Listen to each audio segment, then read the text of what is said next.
Hey everybody, Mike Lopez here, and today I'm going to bring you start of a video log of my Macross project.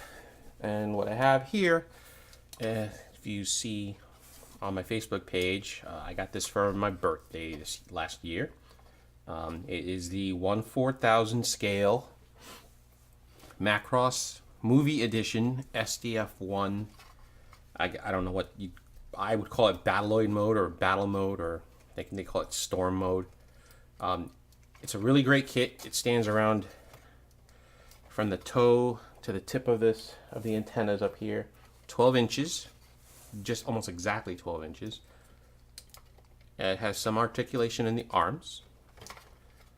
It's a little finicky to position the arms actually. It's a pretty good build, kind of an old school build, a lot of gluing, not a lot of seam work that I noticed. Actually, I don't think I need to do almost any seam cleaning or preparation outside of what I did during the build. Not a lot of motion. I mean, the arms move. You can get some positioning there. The guns move. The guns come down. The main cannons. There's some movement in the chest there. The legs really don't do anything. The feet shift a little bit. I mean, it's a pretty static model, to be honest. So this is going to be just a log of what I'm going to do to paint it. And I'm going to just right now start with disassembling it. It should be pretty painless to disassemble. I'm hoping I don't break anything in the process, and then I'll get them. You see, oh my god, where'd my legs go? But yeah, this is a really cool model. Anyone who's a Macross or a Robotech fan, and I know there's a lot of you out there, for $65, I thought it would be a lot more money, but I love this thing. The armor ships are cool as hell. If you take a look here,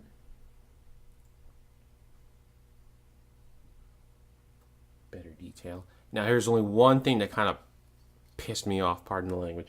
See those little guys there? That little thruster. Insanely easy to lose. Note, I'm missing one on this ship. So honestly, I'm not going to lose sleep over it or go crazy trying to fill it out. Maybe, no, I'm not even going to mess with it. I'm just going to leave it as is. I'll be the only one who knows it's missing. So, all right, I'm going to disassemble and get this guy ready for priming and put him on skewers, and I'll be back. And we're back. You can see it took me all but, I don't know, 4 minutes to disassemble this whole model. I probably should have just kept shooting the video. Made no point in stopping. Disassembles pretty easily into nice sections. So just gotta mount this guy on some sticks and should be ready to go. Let's break out our trusty foam boy. And you see the compressor is getting ready for action. Let's see. This might be trickier than I thought.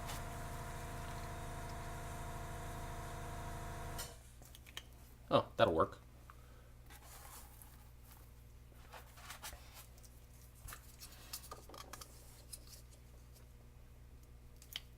It's a snug fit for the ships.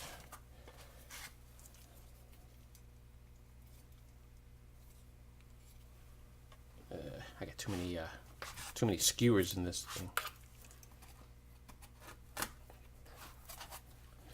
I use 2 different size skewers. I got these little ones, and then I got the nice bigger gator clips.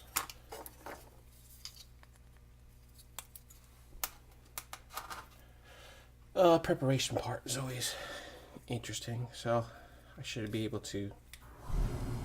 And there goes the heat. Ignore the background noise. I'm in a basement. I gotta start using headphones or something.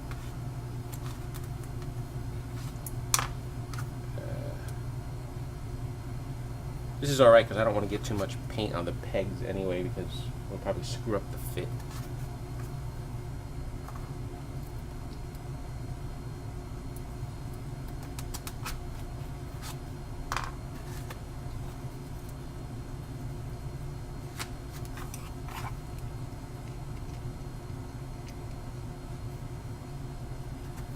Feet, legs, legs have a pen down here. It's kind of a wobbly fit, but is that gonna hold? Yeah, it'll hold.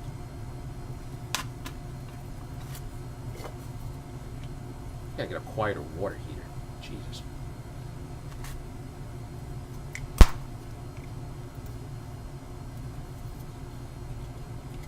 This is a better. Nah. That'll work. Well, like I said, this is a really nice model. Only took me about probably 10 hours to assemble. Not bad in my book. Oh, that looks good. The head is ridiculously small. I looked at some other models of this ship, and I don't remember the head being that small. So, I don't know. And now the heat's on. Hot water and heat. Lovely. Nothing like background noise. It sounds like you're in a factory. Torso. Look at these other. Damn. Guys out of the way.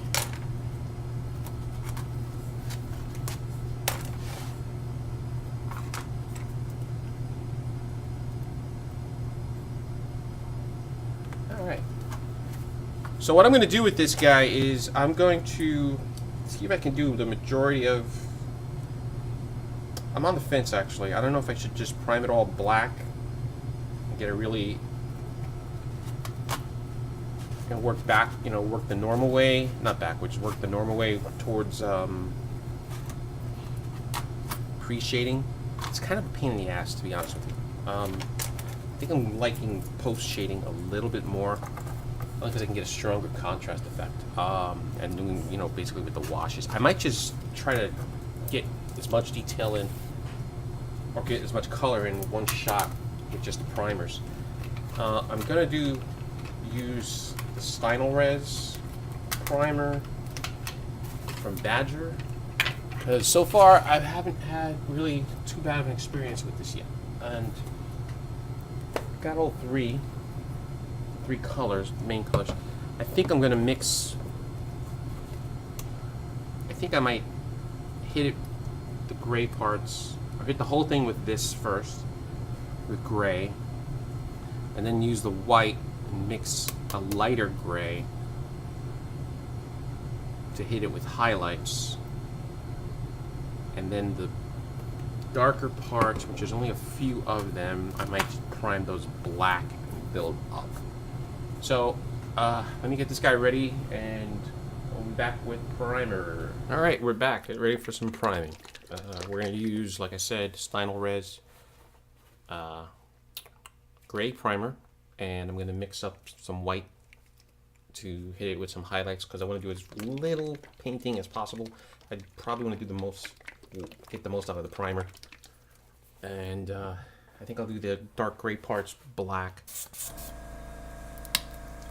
And this is a good primer. I don't know if anybody's used it before, but it's a little bit on the thick side, which means I gotta run it at a little bit of a higher pressure, but it's tougher than I had a bad run-in with the Vallejo. All right.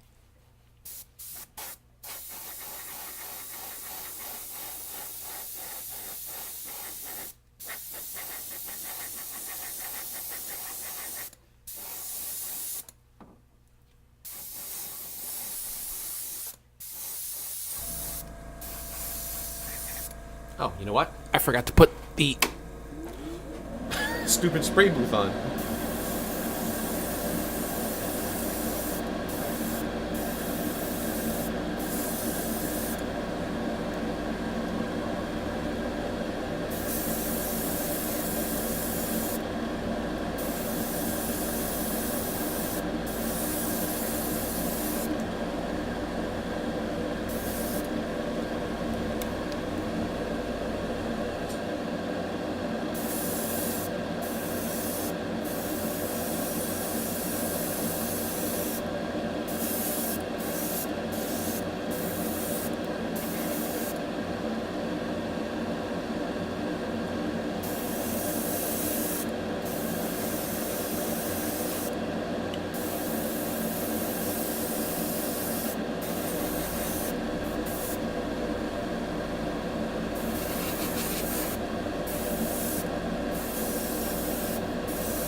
Nice. I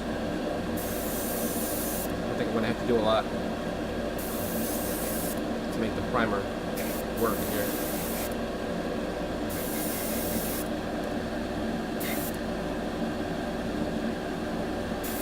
Might not be able to hear me that well.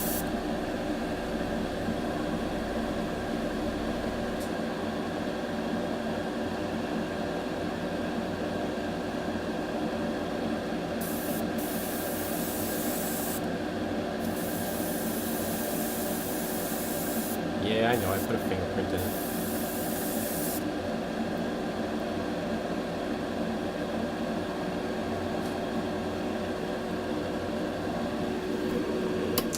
So quick comparison here. Actually, the shade of the primer is quite nice. It actually might work better than the actual model color. I'm not going to have to do a lot of modification to the shade to add more white to it. So, all right, it's going to take a little while to prime all this, so I'm just going to cut away and come back when it's done. Hey, Mike back here again. All right, I'm done with priming all the parts of the SDF-1. I did the first coat in the first couple of thin coats in the Stynylrez gray, which is a darker gray, you can see. And then I added some, you can see the difference here in the shades. Added some white to the gray, or actually some gray to white, to put a second coat of the primer on as paint. See, give it a little bit of a color variation and shading, pre-shading. It's gonna definitely pop up more once the washes and stuff start getting on there.